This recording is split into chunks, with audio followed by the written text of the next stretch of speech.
Hey guys, it's Kayla back again with more Red Knot, and this time we have A Long Shadow by Charles Todd, an Inspector Ian Rutledge novel. Now, I don't know anything about this series, except for the little I've already looked at on the back. I think this takes place in England, so there might be some terminology that I don't know because it's based in England. Words are a little different, even though we both speak English. Also, this takes place in the early 1900s. I don't think I'm gonna be too lost because I like Sherlock Holmes, but we'll see. The cover isn't really much. It's from a white to a blue-gray. I think it's supposed to be the white part where the actual shadow isn't looks to me like it's covered in snow. And then where the shadow is showing the place without snow and a road that turns to the right. And then the shadow is coming in from the bottom left-hand corner up towards the right-hand corner, but only makes it to about the bottom 2/3 of the book before it stops, and it's just like a dude's shadow. I mean, nothing really overly detailed or special about this. It's kind of you could do a lot better. Author of A Cold Treachery and a False Mirror.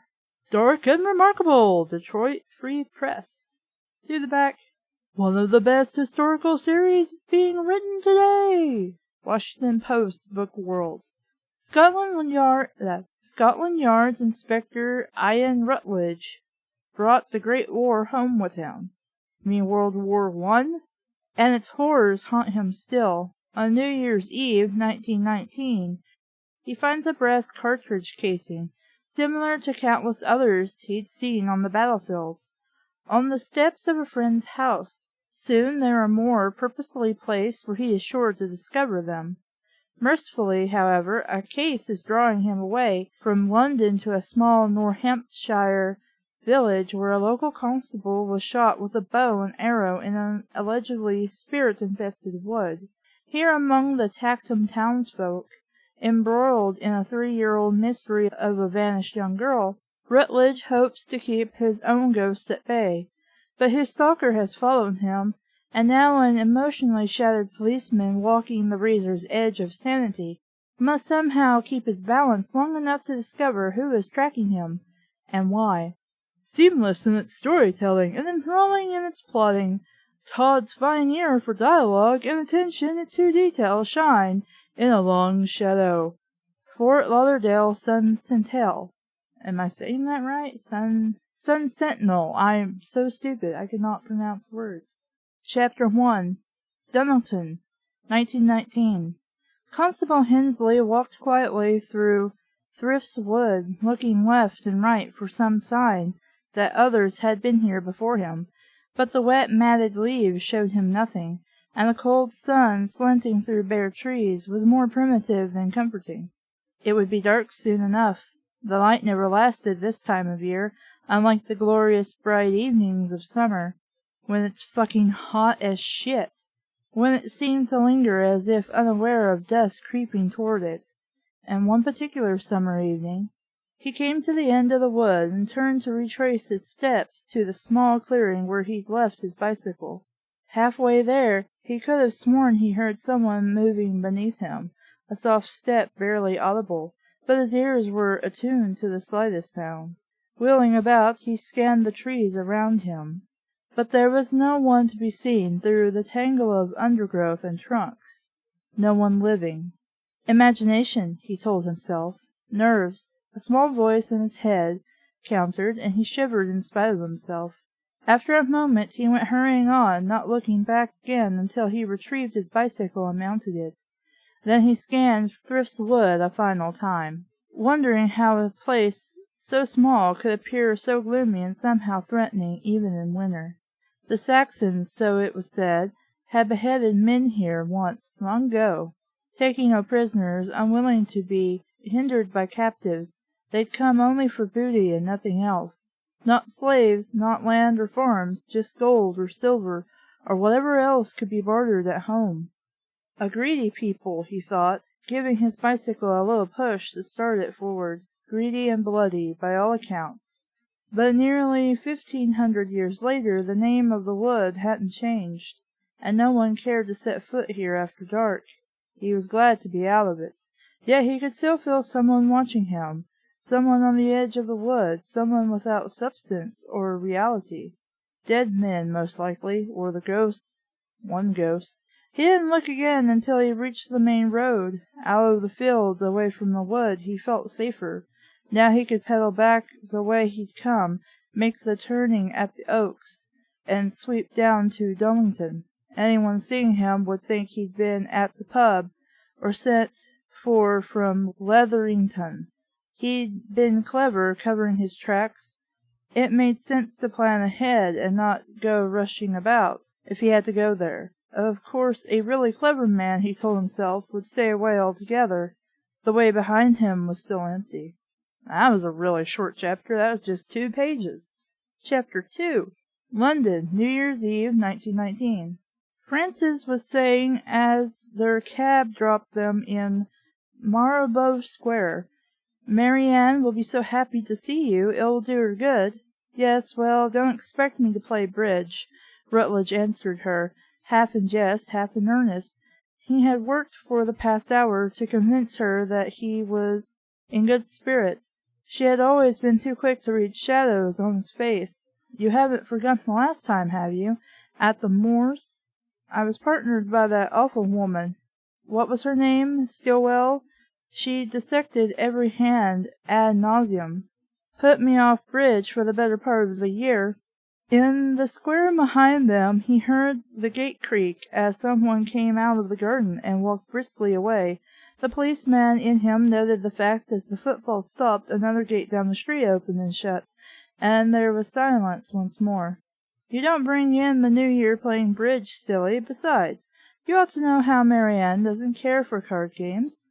"I don't know why I put a how in there, but I did," his sister informed him, walking up the steps to the door of number 18.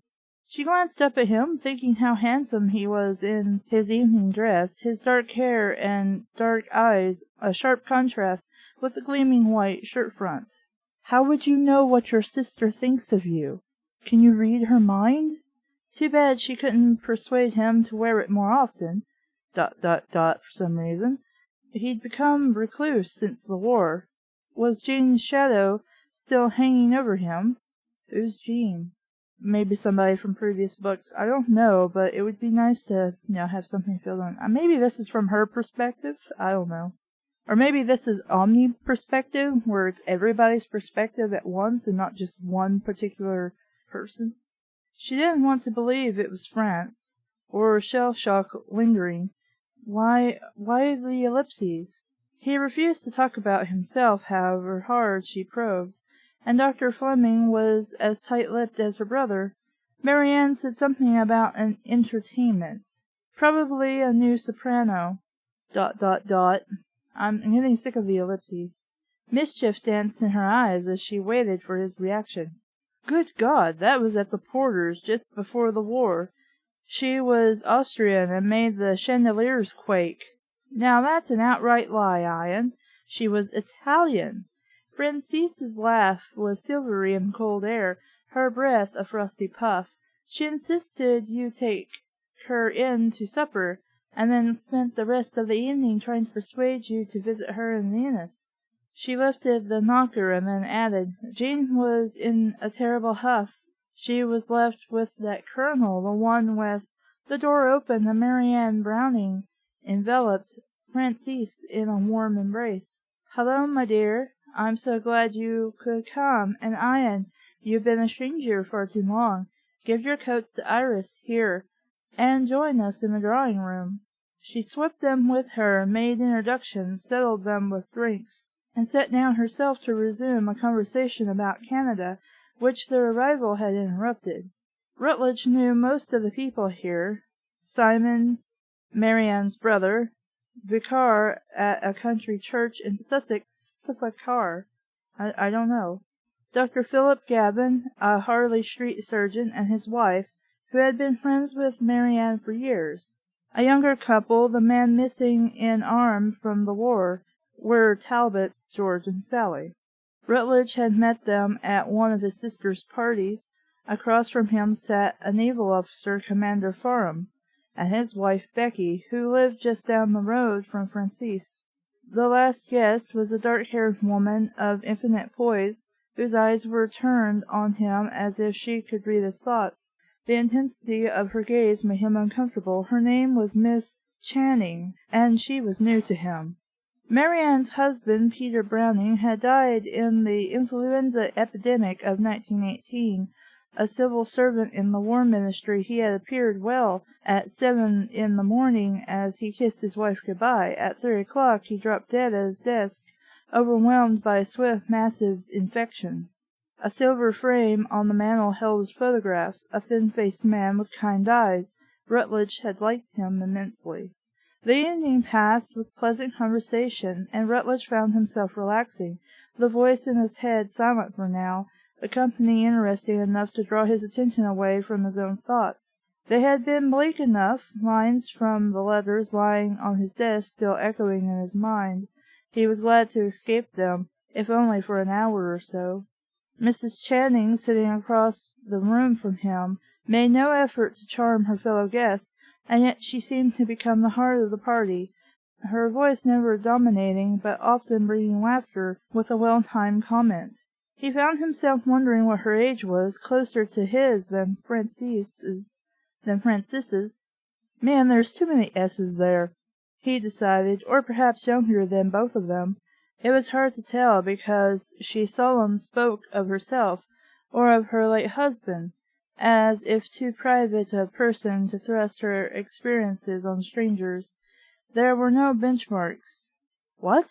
You mean like things she would talk about that would show her age? Like talking about something that happened 30 years ago to hint at that I existed at least 30 years ago? Is that what that means? ... An attractive woman, most certainly, with what Francis would call good cheekbones, her dark hair touched with gold under the soft spill of light from the sconce behind her, her extraordinary poise intriguing, her laugh pleasing. Rutledge's deep dread of watching his soul stripped naked in public, the abiding fear of someone discovering the guilt he carried with him, the horrors of shell-shock, the voice of a dead man he heard as clearly as his own, faded. The policeman in him was lulled as well, and any misgivings he felt when introduced to her had vanished. In case you're wondering, shell-shock is what they used to call PTSD. All the same, he was glad to be seated down at the table from Miss Channing, his hostess on his right and Miss Talbot on his left. Dinner was nearly up to pre-war standards. It began with a consomme à la Celestine, followed by a roast loin of mutton with a pot of wine sauce, baked onions, potatoes à la duchesse, and spinach with savory eclairs or an apricot gâteau to end. I have no idea if I pronounced any of that correctly, but I tried. Marianne explained that her cook was a French refugee and a miracle worker, a widow who had charmed the butcher and the greengrocer into slavish devotion. It was not until they were settled comfortably again in the drawing-room, the tea-tray removed, and the hands of the great clock in the hall touching 11:25, that Marianne surprised everyone with the news that Meredith Channing could raise spirits. And I've asked her to conduct a séance to bring in the new year and the new decade. She ended, excitement beginning to flush her face.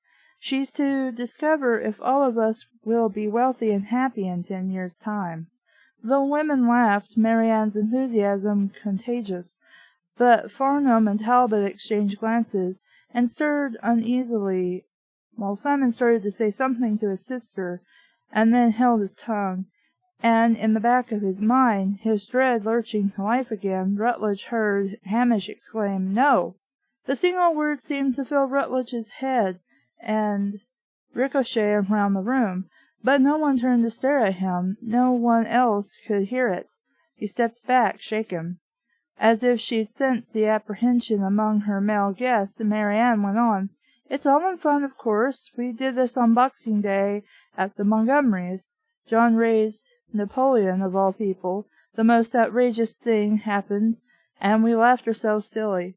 The other men made polite, if half-hearted noises, and moved reluctantly towards the table, leaving Rutledge stranded in the middle of the room. Miss Channing came to her hostess' aid, her eyes on Rutledge's face. I fear we have one too many, Mary Ann. I did say numbers mattered. Perhaps Mr. Rutledge would be content to watch rather than take part." "Well, at least somebody's aware that somebody doesn't feel well today." Mary Ann glanced at him in disappointment. "Oh, Ian, that would be no fun for you at all. I'll sit out instead. I don't want to give away any of the tricks, and I might, at the table." "No, Miss Channing is right," he said, his heart thudding in his chest at the thought of confronting his own ghost in public. It was all he could do to keep a rising panic out of his face. "I'm a policeman, after all, hardly susceptible to raising the dead, although Dr. Gavin and I might find the talent useful." He had managed to make light of it, and they laughed, although he felt anything but amusement. There were too many dead on his soul. It would do no good to raise them, if he couldn't offer them life again. "Well, assuming you believe this stuff, but hey." "And if by accident Miss Channing summoned Hamish—" "Who's Hamish? Is it this guy that you feel bad about? This Jean guy, I think is what his name was?" It was unthinkable. Panic was closer, the spacious room shrinking uncomfortably, until all he could see was Miss Channing's face, as if in a halo of brightness, her expression compassionate. Beside him, Frances placed a steadying hand on his arm. She was saying, "Ian's had a very tiring day. He's likely to raise the most boring spirits you can imagine. But I've always admired Sir Francis Drake, and I wouldn't mind asking him if he actually did bowl while waiting for the Armada." It was the first name that had come to her. She moved to the table and smiled up at Dr. Gavin. "Unless you prefer someone in the field of science." No, Drake will please me too," he answered, holding her chair. With a last apologetic glance at Rutledge, Mary Ann gathered her other guests. Then she added over her shoulder, "If you change your mind, Ian, I'll tell you." He answered, relief bottled up in fear for what was still to come. It was a farce, the séance craze, but it was sweeping England just now, and more than a few men of good repute had been gullible enough to comment publicly on the possibilities of reaching behind the veil of death. They dimmed the lamps with shawls, made up their table, and Miss Channing took her place at the head of it, asking everyone to clear their minds and join hands in silence. The ticking of the hall clock could be heard clearly, and to one side of the group Rutledge found himself gripping the arm of a chair. He uncurled his fingers and in defense tried to crowd his mind rather than empty it. After a moment her voice filled the room, low, melodious, almost mesmerizing. In spite of his fierce resistance, he could feel the peace that seemed to wrap him, and the security that it seemed to offer, but there was an undercurrent of tension in the voice as well, as if he thought she was aware of him sitting to one side, observing, outside the ring, disapproving. The skeleton at the feast. He shivered at the thought. "We are gathered here at the turn of the year, to call upon those wandering in the night, those with knowledge, those willing to come to our table and reach across the darkness that divides the living from the dead, and take my hand in friendship." He tried to think of an excuse to leave altogether, one that wouldn't embarrass Frances or cause comment. Because not liking the fact that a séance is going on would just be like, "I'm just going to step outside and let you guys have a thing, enjoy." I mean, I don't think that would embarrass your sister or upset people. I'm sure worse has happened. Instead, he was pinned to the chair, his mind frozen, unable to function, and he could hear Hamish calling this the devil's business, urging him over and over again to go, now. But there was no escape. Mrs. Farnham exclaimed anxiously. "I felt the table shift, and so you should, as the spirits surround us, taking their places beside us, looking over our shoulders. There is a little dog among them, a King Charles spaniel." Sally Talbot drew in a breath. "It couldn't be Jelly, could it? Oh, please tell me it's mine." Her husband said quickly, "Now, Sally." "Oh, but it would be lovely to know he's well and happy on the other side. You don't know how I've missed him." Miss Channing's voice rose above hers. "And behind him is the king himself. We welcome you, your majesty, and we ask you to tell us the name of the little dog that has so graciously announced your presence." The door behind them opened, and Iris whispered into the dimness, "Inspector, the yard is on the telephone." Did they have phones by that point? Gosh, I can't remember. I don't know. I assume so, since, it's in the book. He got to his feet with such haste he nearly knocked over the small table beside him. Gritting his teeth, he made his way quietly as he could out of the room. It was Sergeant Gibson on the line, wishing to confirm a detail in a case that had just been closed during the afternoon. Taking the upright chair in the stuffy little closet where the phone had been installed, Rutledge gave the sergeant the date he was after, and put up the receiver. For a moment he sat there, so relieved to be out of range of that compelling voice in the drawing-room that he could feel himself taking the first deep breath. It was as if he'd been granted a reprieve, and he intended to make the most of it. Stepping out into the hall, he turned to the housemaid and asked, "Will you summon a cab for Miss Rutledge when she's ready to leave, and tell her that I've been sent for by the yard?" "Indeed, sir, I will." Iris helped him into his coat, and he left, relishing the winter air, cool and cleansing, feeling as if he'd been miraculously spared an unspeakable ordeal. Overhead the stars seemed extraordinarily bright above the street lamps, and the noisy evening traffic on the road beyond the square had dwindled into an occasional motor car passing. "Bless Gibson," he thought, and Hamish echoed the sentiment, a dark growl that seemed to rumble in the space behind him. "So I guess he has an alternate personality or something floating around in the back of his head, and that's who this Hamish person is. And because all I do is, well, at the moment, so far, for like a couple of weeks now, is read Sherlock fanfic, all I keep thinking of is we're either talking about John Watson, or we're talking about the made-up fan character that is John's son." On the steps, he turned to look up at the drawing-room windows. Francis would give him hell for deserting her, but the Farnhams would be glad to see her safely home. There would be no need for the cab. No need of the cab. He tried to tell himself that Miss Channing possessed no strange or exotic powers, but he could still feel her eyes on him, and recall the way she had made certain he was not in the circle. "Well, as I said during the Kiki and Hana book, the first one, people have intuition, that you don't need to be psychic or whatever to be able to pick up on people's feelings. You just need to, as Sherlock would say, observe. Just have to pay attention. Some people find it easier to do than others, and there's nothing wrong with that. It's just some people are more attuned to grasp that concept of people's emotions, feelings, things about them, than others are. Some do it legitimately, some do it fakely. There, I can say words. And regardless of what people can and can't do, some people just have an intensity about them that just makes you focus on them instead of others. It's called charisma. He went cold at the thought that she had somehow known his secrets, that she had seen into his mind and found the shadow of Hamish, and refused to make that knowledge public. But that was ridiculous. Walking home, he would clear his head of such nonsense. Flipping up his coat collar against the night air, he went down the pair of stone steps to the pavement.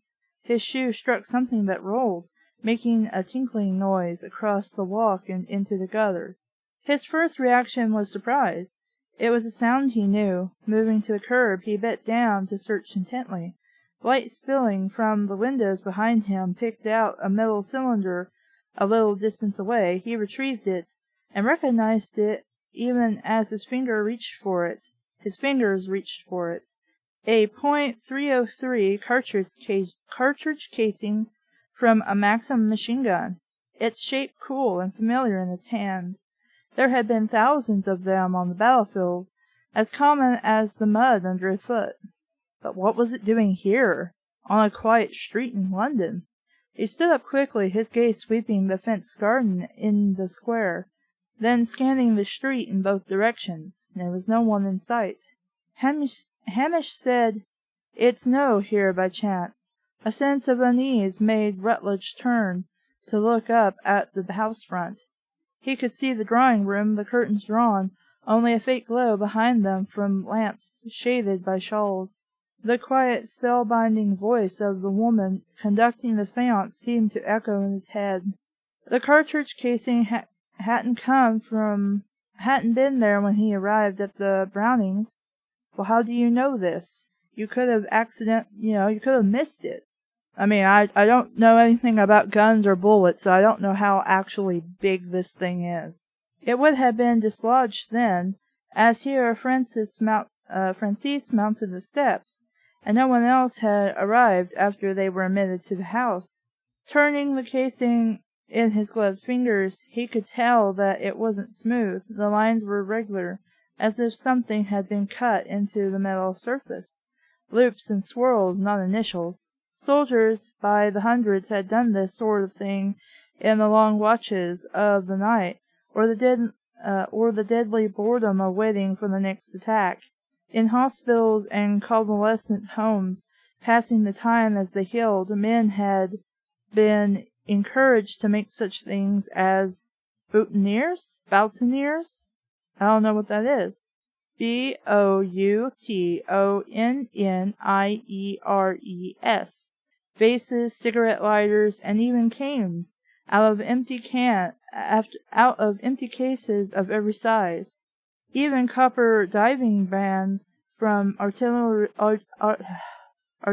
shells and lumps of shrapnel had been turned into souvenirs, an exercise in patience. In the light from the nearest street lamp, Rutledge tried to judge what the design was. It was useless. He couldn't see anything but the glinting surface where the metal had been polished. Not that the design mattered. He was more interested in how such a thing came to be here, in front of the house where he'd been a guest. Hamish was saying, it doesn't signify. It fell from the pocket of someone passing by. I heard it fall, so would whoever was carrying it. Why not look for it? It wasn't a great value.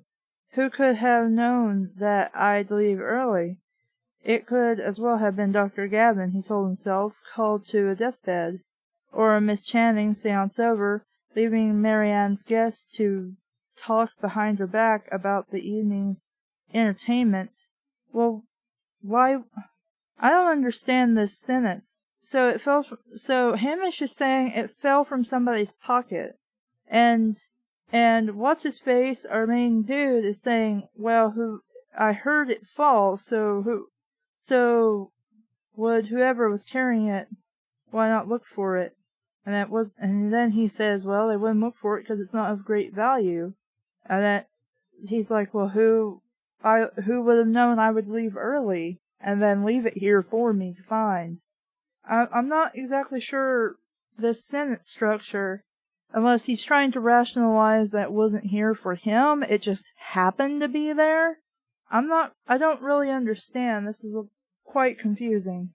And he just said that it would have to have been somebody who wasn't a part of the guests in the house. So why would he rationalize that somebody in the party must have done it for him to find? But he just said that it couldn't have been because they were the last to arrive and they would have noticed it while they were going up to the house. Neither of them had been in the trenches. I wouldn't say much of it. It's out of place. That doesn't make it sinister. Yet, in a way it did. It was as if, in an unexpected fashion, the war had reached out to touch him again. Yon woman has unsettled you. Perhaps that was all it was. But the casing in his fingers was real. He hadn't imagined it. Where had it come from? Hamish was silent, offering no answers. After a moment Rutledge slipped the casing into his pocket. Then he turned away from the Browning house, and began the long walk home. Rather than settling his mind, the walk had given Rutledge too much time to dwell on other matters. The letters on his desk, one of them from his godfather, David Trevor, and that reminder of Scotland, of what had happened there months before, had stirred Hamish into grumbling activity. David had written in haste, "Young Ian has measles, and I've left him to Morga and Fiona. I'm banished to my club in Edinburgh, and thoroughly miserable at missing his first Christmas with us. Much as we've looked forward to your visit, the doctor advises no excitement. I promised the lad a pony if he stays in his darkened room without fuss. Why must it be dark? He has measles. I don't know anything about measles, but I don't think the darkness would help him. That's all I'm allowed to do. You might search out for a saddle and have it shipped north for Boxing Day if you like." It had been a visit intended to mend fences. Rutledge had last seen his godfather in September, just before Fiona and the child had come to stay with Trevor. He found it hard to face the young woman Hamish might have married. "So the dude's dead, but you have a little person in your head that's that dude. Okay. I think I figured this out earlier, but I forgot again. I'm kind of tired." Hamish might have married the woman whose name he'd spoken as he died. Harder still to greet her as a friend, when Rutledge knew himself to be responsible for Hamish McLeod's death. It was a shadow that lay heavily between them, even though he never confessed the truth to her. Yet he told himself, as he had left behind the snowy fells of Westmoreland barely 3 weeks ago, that perhaps the time had come to return to Scotland to face the tangle he'd made of his life, and find a little peace. It had seemed possible then. A fair-haired woman in a wheelchair had made anything seem possible, even confessing his nightmares to those who cared about him, clearing his conscience so that he could feel something again besides despair. But his good intentions had been swept away by another letter that had arrived, hard on the heels of the first. It had stripped away hope. Now he was glad not to travel north, glad to be spared what could have been a futile errand. He had convinced himself that love would make a difference. He'd have ended up making a great fool of himself instead. But such protests rang hollow in his ears, and all the while Hamish called him a coward. Even after Rutledge had retired, the soft Scots voice kept him awake, taunting and accusing by turns, breaking up memories, driving him like a spur. He lay there, counting the hours as the clock struck each in turn, his thoughts shifting from one unsettling image to the next, a narrow track of road twisting through the heavy drifts, a child's face, a woman standing in the cold snow, light of an open door, her hands on either side of the frame, and the room behind her dark as the grave. The sound of the weapon being fired, so loud as the confines of the kitchen that it seemed to ring in his head even now. Shifting again, he tried to find a more comfortable position, a drowsiness that might lead to sleep. Instead, he remembered Miss Channing's expression as she greeted him, only hours earlier. That fleeting party, a sense of understanding in her face, as if she read his thoughts, or had known him somewhere before. France? He stared at the barely visible walls of his bedroom. Why had she reminded him so strongly of the war and the trenches? Or was it only that bloody shell casing he'd never taken out of his coat pocket? By the time he drifted into an uneasy sleep, he began to dream of the war, so as he so often did, jerking awake as the whistle blew to send his men over the top. He could smell the trenches. He could smell the cornite, the sour sweat of fear that bathed his men even in the cold air. He could feel the rough wood of the ladder, the terror of anticipation, waiting for the soft thunk as a bullet hit its target and someone at his elbow went down. He could hear the yelling, the deafening sound of steady machine-gun fire as they walked out into the barren hell of no man's land, moving quickly toward the unseen enemy. Dash! And then he was truly awake, the noise and smells and drenching anguish of counting his dead fading into the darkness of the familiar room. His gaze fell on the second letter lying by his desk by the windows, the paper faintly white in the ambient light.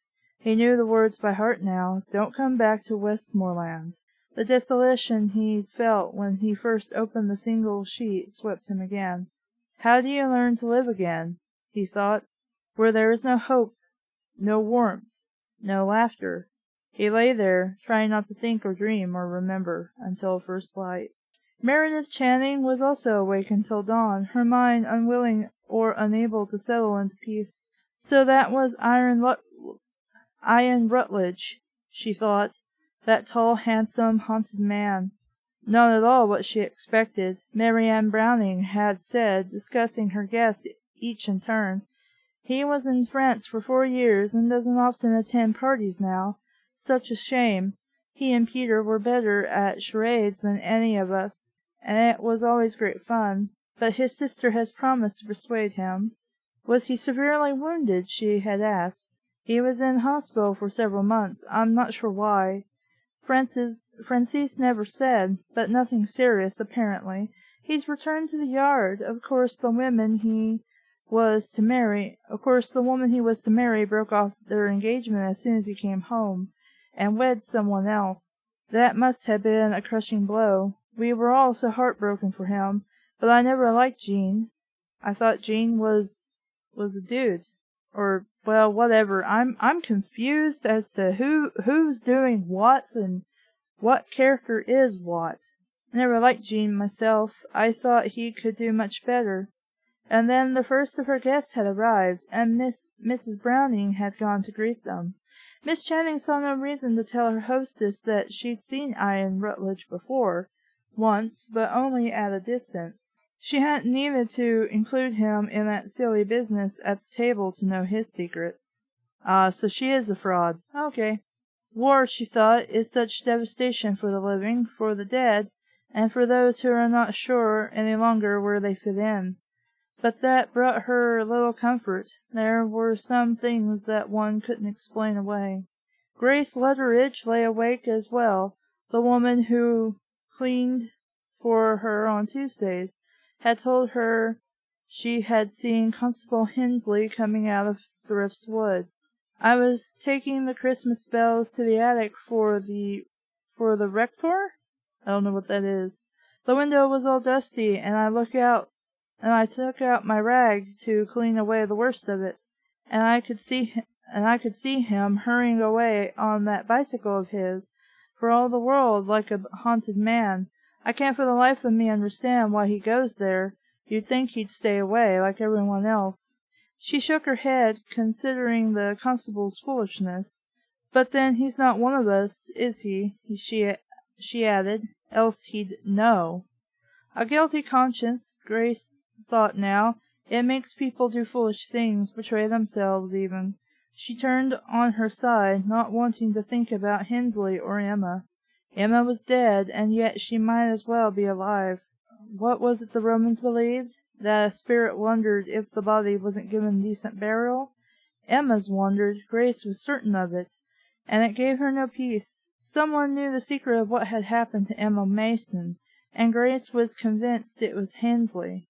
Why else had he failed to find Emma's murderer? Maybe his life was threatened by the killer. Maybe he believes it was spirits, and he goes and tries to find her. I don't know. I also don't know why keep switching to all these different perspectives. Why not just stay to one? We can discover this shit as we progress. Chapter 3. Mid-January 1920. Rutledge stood on the cliffs above Beachy Head Light. Below him the grey waters of the Atlantic moved in angry swirls, crawling at the land. All around him the grass seemed to sway and dance, whispering in the echoes of the wind like disturbed voices.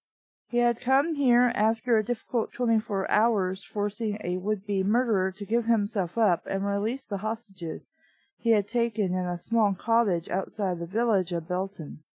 The man, tired and unshaven, unrepented and silent, offered no explanation for stabbing his wife. He went with the constables without giving them any trouble, and the local man, Inspector Pearson, had said only, "I was convinced in the end he'd kill all his family. It's a miracle he didn't. In for a penny, in for a pound. We can only hang him once." He had nowhere to go, Rutledge pointed out, and whatever anger was driving him, it had finally burned away. He could still see the eyes of the man's mother-in-law staring at him in undisguised relief, something in her face that was old, as if 24 hours had aged her. Her daughter, trembling with exhaustion and pain, allowed the doctor to wrap her in a blanket and take her away in his carriage to his surgery. Blood had soaked through her dress, and her hands were clenched on the blanket's folds, as if to hide the sight. Her mother had followed in a second carriage with an elderly aunt, a thin, pale woman, who appeared to be in shock. Even the ex-soldier standing near the horses mirrored her numbness, his face turned away. As soon as the affair had been dealt with and he was free to go back to London, Rutledge had driven instead toward the sea, leaving his motor-car and then walking down to the cliffs. Beyond lay France. It was said during the war that the big guns could be heard here along England's coast, but they were mercifully silent now, had been for a year and 2 months. Looking back over the year, he could recognize his own long struggle to survive. The strain, the tension, the constant badgering of Hamish in the back of his mind had taken their toll. Jean's defection, the still unsettled business with his godfather in Scotland, and now the letter from Westmoreland. Had he really fallen in love here in the north, or had he been beguiled by those easy domestic moments in the kitchen when life had seemed so simple and comfortable? A lonely man could have mistaken such brief respites for feelings that weren't there on either side. He couldn't be sure any more, even though he'd gone over and over his own emotions. Elizabeth Fraser's letter had ended. "It is better for me to live as I am, where I am, than to imagine I could fit into any other world. I have a history in London. It would do no good to pretend I haven't, and I don't want to reawaken the memories there. They would be too painful. Don't come back to Westmoreland, Ian. I beg you. I am safer alone." He was too tired to try and work it out. As long as Hamish was there in the shadows of his mind, he'd be mad to love anyone. It was reckless even to consider the possibility. He had nearly got Elizabeth killed, after all. He shuddered. What would he have done then? Mourn her as his lost love from guilt? He could hear Hamish's derisive laughter. A small stone dislodged by his shoe ran down to the cliff's edge and tumbled over, out into space. He watched it spin out, then disappear into the sea far below. It would be easy to step over the face of the cliff after that stone and end the struggle, end the uncertainty, silence the voice, crush the ghostly faces of men he had led and failed. It was tempting. It was in some ways the answer he had postponed in the hope that somehow he would heal. "It's no so simple. Hamish said. Leaping o'er the edge willna change the past, and it canna change what you are. Ye'll be dead, and so will I. Ye'll ha' killed me twice. That too will be on your soul. You are make-believe voices in the dude's head. You cannot technically die. Unless we're talking about penumbra, and then, well, you're entity into yourself. The voice was clearly Scots on the wind. What? Is that a phrase? What? I think he means he knows it's in his head, and it sounds Scottish because in his mind it's a person he once knew, but I've never heard that phrase. Coming from nowhere, and it was still. After a moment, without an answering, Rutledge turned back the way he'd come, to where the motor car was waiting. He had already turned the crank, heard the engine ticking over, and was climbing in, when something on the driver's seat caught his eye. It was another shell case. In fact, a pair of them, linked together in a short length of a machine gun's ammunition belt, collected and thrust there, because the casings were normally ejected from the weapon as it fired. I think what he means is that they're still jacketed, and so like somebody went snip snip to a clip and left them in his car seat. Okay, granted he's lost in thought, and we're not really sure like how far away from the car he was. I'm assuming a couple of feet, at least. Wouldn't he have heard something, or noticed, or anything? Like another car, or somebody walking? That seems a little far-fetched that somebody could do this and not have him notice. He picked up the pair and stared at them, the same size and caliber of the one he'd found in London, and this time he was in no doubt. They'd been left where he alone would find them. There was a pattern around the metal perimeter of one casing, and he turned it around to examine it in the pale light of the winter afternoon. An odd pattern, a delicate staircase of poppies that curled around the brass surface. But where there should have been blossoms, there were tiny skulls with hollow eyes staring up at him. Death's heads, Hamish said. A warning. So what? Machine gun bullets have a language unto themselves like flowers? The same thought had crossed his own mind, but why on only one of them? Rutledge asked, curious, still examining the workmanship. Maybe he thinks ye ken why. Well enough. What? Ye ken why? I'm guessing you know why. After a moment he added, there was a private soldier in one of the companies down the line. I didna know him well. Ye ken... I'm guessing that's you know. Ken is know. But his sergeant found one of his carvings with a death's head on it, and the next time o'er the top, the sergeant died of a bullet in his back. Rutledge had never re-examined the single casing he'd found outside Mary Ann Browning's house. He'd been far more interested in why it was on her doorstep than in what was cut into its surface. As far as he knew, it was still in his dress-coat pocket. He looked around the headland, tasting the salt on his lips as the wind turned and blew off the sea. There was no one else out here, no one at all, that you noticed. Yet the cartridge casing hadn't been in the seat when he left the motor car. No shit. To walk out to the cliff's edge, that was a certainty. Obviously. If anyone had followed him here from the village, where was he now? That's what I was asking several minutes ago. Lying flat somewhere in the scrubby grass, or long since gone on his bicycle, making a silent retreat. Assuming he was on a bicycle, you didn't hear anything. You were busy staring out the sea, contemplating your death or some shit. Turning slowly in a circle, Rutledge scanned the landscape once more, as far as he could see. The emptiness around him seemed filled with something malevolent. He couldn't shake off the sense of being watched, but there was not even a gull in the sky overhead. That you can tell. I don't know if there's trees or anything that would really hide somebody, but it's possible. There hadn't been anyone in the square in London either. After a moment or two, Rutledge tossed the casings into the passenger seat and put the car in gear.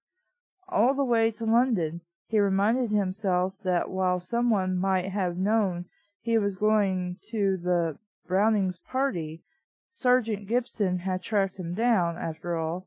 No one could have guessed that he would drive out to this God-forsaken headland late on a cold and windy January afternoon. He himself hadn't expected to come here. It had happened on the spur of the moment, a whim dictated by a need for silence and peace. Someone would have to be a mind-reader, ellipses. He was nearly certain that there was no reason for anyone to follow him from the village where the hostages had been taken. It was far more likely that someone had tracked him down from London, but why? I'll keep reading it. I think it's interesting enough to continue reading. I really don't understand why we had to switch to so many different perspectives, and sometimes it was confusing as to which variation of third person we're supposed to be in. Are we strictly following Rutledge, or are we following everybody who happens to be in that scene? Because when you have different perspectives, especially with third-person perspective, you really need to make it clear who's thinking what and who's doing what and who knows what. And this can be accomplished in a bunch of different ways. One way is to make it strictly a single person, third person. There's character voice versus reader voice. And character voice will either be third person or first person. Reader voice will basically be, what character are we following and who's saying what and how are they saying it. Like, you could write a story from just Rutledge's point of view. So we are entirely privy to his thoughts, his opinions of things, what he says, who he interacts with, but we're not privy to the other person's, anybody else's opinion. So if Rutledge is talking to his sister, we would never know what she's thinking unless she decides to voice it. And then again, we wouldn't know if she's telling the truth or not. We just have to assume it's so. And, of course, Rutledge wouldn't know anything more than he finds out, regardless of anything else going on in the story. However, as the reader and having the reader's voice, the reader can be privy to information that some characters don't have. So, for example, if we wanted to say that Rutledge and his sister are two main characters, we could go back and forth between their perspectives, and things that she learned about the situation wouldn't be necessarily what he'd learn about the situation until much later, or possibly never. It depends. And that's also sticking to one specific perspective per character. You could change it up with what they would call omni-person perspective, which is specific for third person. It's where all the characters involved, you know what they're thinking, you know what they're doing, and you know probably who the bad guy is. I mean, the author will probably pick who you know and follow, but you can be privy to everybody's thoughts in omnipresent third person, which is what was going on in chapter 1, where the sister is talking to Rutledge, and there's just that little aside. She thought he looked really nice dressed like this, and she wished he dressed like this more often, instead of being, just becoming a hermit and wanting to stay by himself all the time.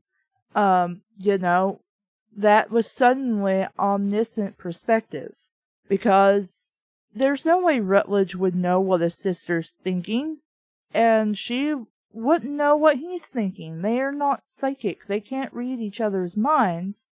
But that's also why it makes it so strange that we suddenly got her perspective, because what I've read so far, it's pretty much just Rutledge's perspective. But then we randomly switch to all these other different people's perspectives, and that's really, really difficult to follow. Too many characters just kind of tossed in there with short little paragraphs. And as a reader, I'm expected to remember all of this shit. And it's too much. You can introduce more characters after chapter 2. You know, you're not limited to introducing characters by chapter 3. You can introduce characters after that. It's just if you're writing mystery, the standard rule is you have at least introduced the villain. Even though we don't know who the reader wouldn't know who the villain is yet, we'd at least introduce the villain by the end of chapter 3. That doesn't mean you can't introduce other characters, or that other people come into play later in the book. It's just that it should happen naturally. And that if you have to bring this character up, then, okay, you can do that. Just make sure that it's relevant, it's natural, and it makes sense for later in the book when they show up again. Because if you have somebody show up in the book, they really should kind of come back into play, even if we haven't seen them for a while. So, some of these characters, like when we switched to Grace, that's what her name was, I couldn't remember. Why do we have to have this little insert about Grace and this character Emma, who I assume is, the person we're going to try to, obviously figure out who murdered her and all that as the book goes on. But again, you don't have to shove everybody in to the first 3 chapters. It's just really you have to introduce the villain by the end of chapter 3. Again, it's not really a hard and fast rule. That's just what I was taught. And honestly, you could bring this Grace Letteridge person into the story by the time Rutledge gets to the place to start his investigation. Because obviously he's going to want to talk to the people who were close to the girl and who initially investigated when she went missing. That's what I would change with that. Also, I would decide which character voice and which reader voice I'm going with. Because reader voice is not it's not important, but it's also not as important as establishing character voice, because the reader is following the character. And if at any time you switch characters, it needs to be clear, and you need to keep in mind what one character knows versus what another character knows. Because people are not going to know that, spoilers for Resident Evil fans, Barry Burton is tricked by Wesker, who threatened the life of his family. And then comes to find out that Wesker lied about that. Nobody who cares about Barry's family, he just said that to get Barry to work with him. Well, how in the hell was anybody, including Barry, supposed to know that shit? That's the thing, you weren't until it was revealed. And then you're like, oh, well, I understand why Barry's doing this suspicious shit now. So the last thing I can think to talk about is that when you have a conversation with characters, between 2 characters or more, you need to make it make sense to the reader. It's alright to have, say, in the case of Rutledge, who is a character with another personality in his head, it would be okay to have that character be privy to Rutledge's thoughts. That they're easily on the same page because they know what the other one's thinking. Or I'm assuming this considering that one bit that Hamish was talking about. Now, the problem with that becomes you have to actually explain what's going on, and you still have to do the dialogue in a manner that makes sense so that the reader can follow along. If at any time I have to stop and go, what? That's not a good thing. That means I have to stop and think and guess at what you're trying to tell me. And if I have to do that, you need to go back and rewrite that part. And it could be the whole paragraph, it could just be a sentence, it could be a whole chapter. If I don't understand what's going on, you gotta fix it. Again, this is where betas and a second pair of eyes comes in to help you out. Lastly, on accents, it was totally cool to have characters with accents. It's just, even if somebody's familiar with that accent, for example, I'm Southern, so sometimes I say words that people are like, you're not saying it right, and I'm like, I have a dialect.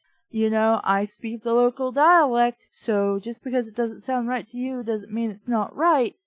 I say warsh, I say ain't, I say reckon, and over there, and yonder, and all that crap. I say that.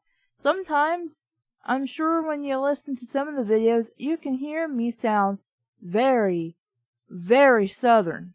And then sometimes I don't. That's not something I can help because I grew up with that kind of language. It's just a part of me, and so if I was a book character, Southern is how I would sometimes talk. Every sentence or thought I had would be sprinkled with Southern phrases, or Southern ways to pronounce things.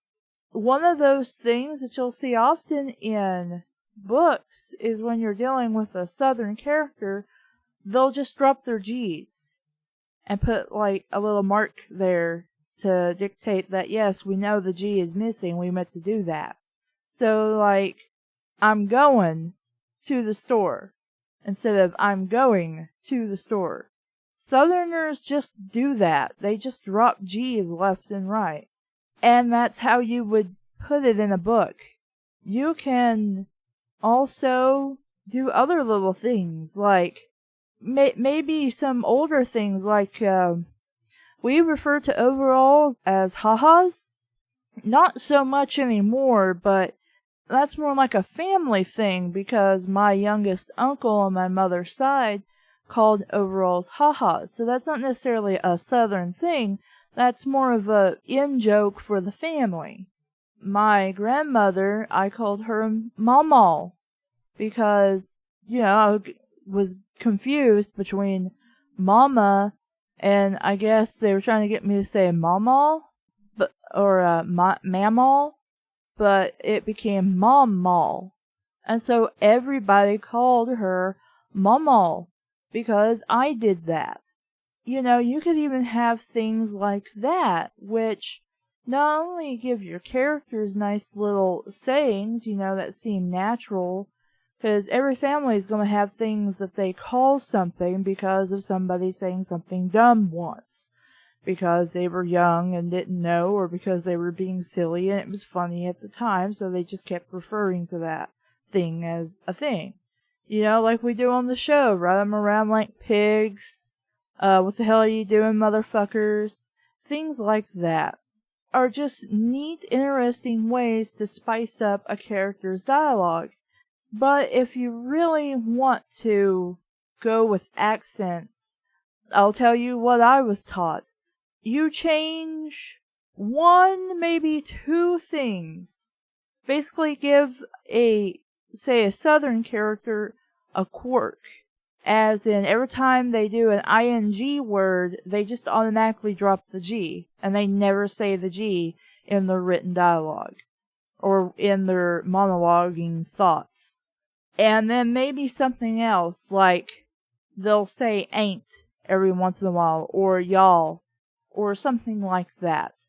You don't want to have every other word in some strange accent thingamabobber, because it will confuse the brain.